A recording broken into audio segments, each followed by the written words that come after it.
Bonjour à tous, aujourd'hui on va parler de la version 17.1 d'Angular. Normalement je ne fais pas de vidéo sur les versions mineures d'Angular, mais cette version introduit le concept d'input sous forme de signaux, ou signal inputs en anglais, qui sont une fonctionnalité que j'attendais avec impatience. Du coup, au menu d'aujourd'hui, on va voir comment utiliser les signal inputs en utilisant des inputs simples, ensuite des inputs qui vont être obligatoires, on va parler des alias et on va voir les transformations d'input. Je m'appelle Sergio, entrepreneur et développeur depuis plus de 10 ans et vous êtes sur la chaîne Simple Tech, la chaîne dédiée aux passionnés de développement et de technologie. Et maintenant, place au code. Bon, on va commencer par un projet Angular 17.1 assez simple. J'ai déjà créé une base pour notre programme. J'ai donc d'un côté nos modèles, donc ici un seul modèle qui s'appelle user.model. Et là, vous voyez que la classe user a un identifiant, un nom d'utilisateur, un prénom et un nom, et un constructeur pour assigner tout ça. Et de l'autre côté, j'ai créé un service qui va permettre de simuler le fait qu'on récupère des valeurs d'un serveur, donc les utilisateurs en question. Bon, ce que je fais ici, c'est que je crée simplement 3 utilisateurs, je les ajoute à un array, et après on peut faire un get avec l'ID de l'utilisateur pour recevoir l'utilisateur en question. Maintenant qu'on a vu ça, créons un composant qui va afficher les informations de l'utilisateur dont l'identifiant sera passé en input. On va commencer par utiliser un input traditionnel avec @input et puis on va travailler sur cet exemple pour l'adapter aux signaux. Donc pour commencer, créons un composant ng_generate_component et je vais le mettre dans le dossier components. Et ce composant, on va l'appeler user-details.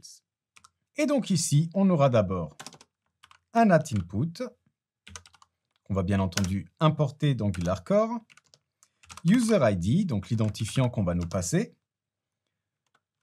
qui va être un number or null, et on va l'initialiser à null. Et en dessous, on va avoir une variable où on aura stocké l'utilisateur qui correspond à l'user ID qu'on nous a passé. Et là, ce sera un type user qu'on importe également, or null, et on va aussi l'initialiser à null. Maintenant, étant donné qu'on voudra à chaque fois que le user ID change, aller chercher l'utilisateur qui correspond, on va faire un implement de onChanges et on va rajouter la fonction ng_onChanges. Là, rien de très compliqué, on fait un if car on doit vérifier quelle est la variable qui a réellement changé. Donc changes user ID, si jamais cette variable existe, donc si jamais user ID a changé, qu'est-ce qu'on fait? On va prendre le service qu'on doit donc injecter ici, donc private user service, qui va être égal à inject du service que je vous ai montré à l'instant, donc user service. Et donc là, on va faire un 10.user est égal à 10.userService.get avec l'ID qu'on nous a passé en paramètre, donc 10.userID. Voilà, maintenant créons un petit HTML qui va nous afficher tout ça. Ici, on va rien faire de très compliqué, on va commencer par un if, donc @if user, donc si l'utilisateur existe, on va afficher un tableau, table, avec les différentes données. Donc d'un côté, notre identifiant, ID, de l'autre côté, la valeur qui correspond à l'identifiant, donc user.id, et je vous épargne le reste, donc je vais avancer un peu dans la vidéo, mais je vais faire un copier-coller de tout ça et ajouter chaque valeur de notre utilisateur. Et voilà notre tableau avec toutes les propriétés de l'utilisateur. Maintenant, si jamais il n'y a pas d'utilisateur associé à l'ID qu'on a passé en paramètre, on fait un @else. Et là, on va simplement écrire no user found. Nous pouvons maintenant retourner dans notre appcomponent.html. Et là, on va avoir tout d'abord un input. Donc là, je vais marquer user_id double point suivi d'un input où on va pouvoir renseigner justement cet identifiant. Donc, le type de l'input, ce sera un number. Et on aura un ng_model. Et on va faire un binding de la variable user_id qu'on va créer dans quelques instants. Ensuite, quelques lignes plus bas, on va rajouter notre composant qu'on vient de créer, donc le app user details component, et on va lui passer en paramètre notre user ID qui va être donc égal à user ID. Maintenant, pour que tout ça marche, il faut qu'on retourne dans appcomponents.ts pour créer les variables en question et faire quelques imports. Donc, tout d'abord, créons la variable userID qui va être du type number or null. Et on va l'initialiser avec null. Et puis, on doit faire quelques imports, comme je le disais. Donc, tout d'abord, form module afin que notre input puisse utiliser ngModel. Et de l'autre côté, notre userDetailComponent qu'on utilise dans notre HTML. Maintenant, si on retourne voir notre code, tout semble fonctionner. Et donc là, on peut faire un ngServe. Et si on va voir notre navigateur, on voit qu'on peut faire un input de notre userID. Donc ici, j'avais créé 3 utilisateurs avec les ID 1, 2 et 3. Donc si je tape -1 par exemple, on ne voit pas de résultat. Mais si je tape l'ID 1, on voit notre premier utilisateur avec un username de Sergio, first name Sergio, last name Souza. Et pour le 2 et le 3, dès qu'on change, on voit les autres utilisateurs. Si je passe à 4, bien entendu, il n'y a pas d'utilisateur avec un identifiant 4, donc je reçois à nouveau no user found. Maintenant qu'on a un exemple qui fonctionne, retournons voir notre fichier userdetailComponents.ts. Et là, si on regarde notre code, il y a une chose qui est pas top avec ce ngOnChanges.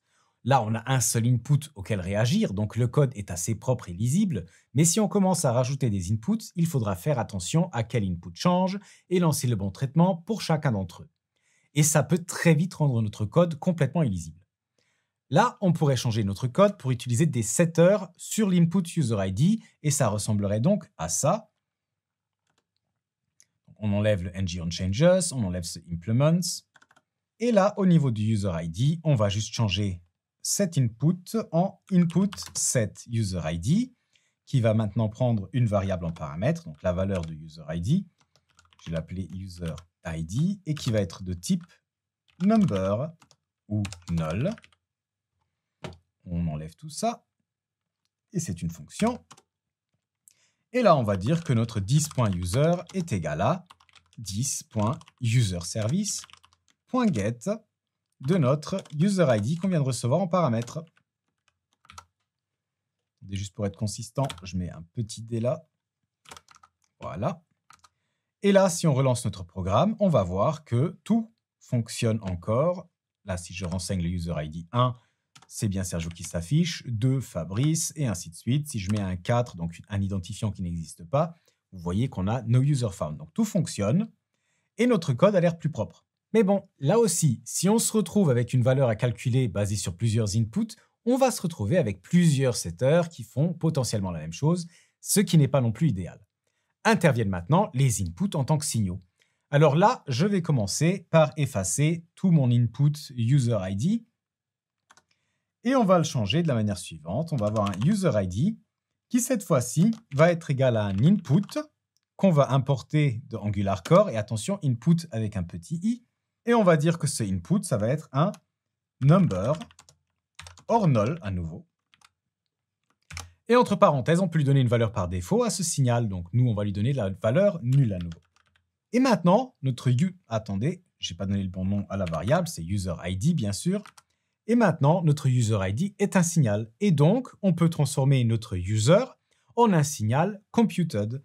Donc, on va faire ça tout de suite. User est égal à computed, qu'on importe également d'Angular Core, qui va retourner un résultat de user or null. Et entre parenthèses, on va définir la fonction qui va calculer ce signal. Et cette fois-ci, elle va être plutôt simple. Ce sera un 10.userService.get de 10.userID. Et attention, cette fois-ci, userID n'est pas une variable, mais un signal. Donc, il nous faut des parenthèses. Voilà. N'oublions pas d'adapter notre HTML pour utiliser ces signaux. Donc, on retourne dans notre userdetails.html. Et ici, ce n'est plus un if user, mais if user avec des parenthèses. Et même chose pour chacune des valeurs qu'on souhaite imprimer. Voilà. Relançons notre code pour voir si tout fonctionne comme avant. Et donc là, si je tape un ID 1, on a bien Sergio qui s'affiche. ID 3, Robert. Et si je tape autre chose, par exemple le 4, on n'a à nouveau aucun utilisateur qui est trouvé. Donc tout fonctionne. Et cette fois-ci, on utilise les signaux et on se retrouve avec 2 lignes. Je me permets de faire une petite pause pour vous demander de me soutenir si jamais la vidéo vous a été utile jusqu'ici. J'adore aider la communauté et il n'y a rien de plus motivant que de lire que ces vidéos vous ont été utiles. Donc si c'est le cas, dites-le moi dans les commentaires. J'essaye de répondre à tout le monde et un grand merci pour votre soutien. Bon, maintenant, retournons à notre code et ajoutons-y quelques subtilités. Par exemple, ce composant ne sert à rien d'autre qu'à afficher un utilisateur. Donc, ça ne fait aucun sens d'appeler ce composant sans UserID. Eh bien, avec notre input, on peut dire que le UserID est nécessaire en faisant simplement un input.required.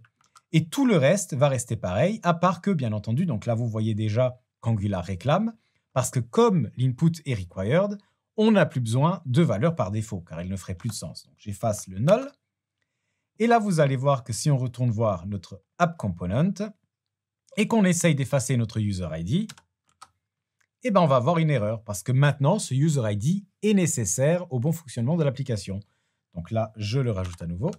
Et bon, je ne vais pas relancer le code car on n'a rien changé, mais tout fonctionne, vous pouvez le tester par vous-même. Maintenant, retournons dans notre fichier userdetailComponent.ts et là, on va s'attarder sur quelques options qu'on peut rajouter à notre signal et qu'on passe dans un dictionnaire au constructeur de celui-ci.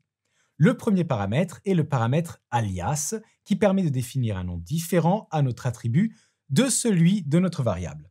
Donc ici, par exemple, on pourrait dire un dictionnaire avec alias en tant que clé et on va dire que notre alias est simplement ID. Et qu'est-ce qui va se passer? Bon, vous voyez tout de suite Angular réclame, car maintenant le paramètre en question de AppUserDetail ne s'appelle plus UserID, mais simplement ID. Et on peut revérifier en vitesse que tout fonctionne. Donc là, si je tape 1, on a bien Sergio. Si je tape 4, il y a No User Found. La prochaine option de laquelle j'aimerais vous parler, c'est l'option Transform, qui permet de prendre l'input et de le transformer en quelque chose d'autre qui sera stocké dans la variable.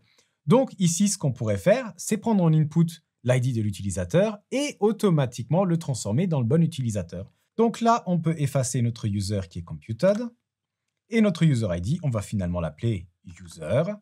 Et ce n'est plus un signal de type number, mais on va dire que c'est un type user or null, car c'est ce qu'on va stocker dans la variable, virgule, et là on va dire quel est le type qu'on va recevoir en input, donc number or null. Ensuite, on rajoute notre transform, donc transform double point, et là on va, transform avec un S, et là on va lui passer une fonction qui va prendre donc le number en input et va nous retourner notre user en output. Donc là, user ID, qui est un number or null, et on retourne 10.userService.get du user ID. On sauvegarde, et maintenant, on retourne voir tout ça. Si je tape 1, on a toujours Sergio qui est affiché, 3 Robert, 4 No User Found, donc tout fonctionne. Et voilà, c'est déjà tout ce que je voulais vous montrer. Après, je vais être honnête, cet exemple-ci, je ne l'aurais pas fait comme ça. J'aurais gardé la version avec le user ID et le computed user, car je trouve que c'est plus propre que d'avoir juste le gros pavé de code là. Mais les deux possibilités existent et je voulais vous les montrer. Et c'est tout donc pour aujourd'hui. Je vous remercie d'avoir suivi cette vidéo. J'espère qu'elle vous a plu et qu'elle vous a été utile. Si c'est le cas, lâchez-moi un gros pouce bleu et n'oubliez pas de vous abonner à la chaîne pour pouvoir voir les prochaines vidéos. Je vous souhaite un très bon week-end et à bientôt. Au revoir.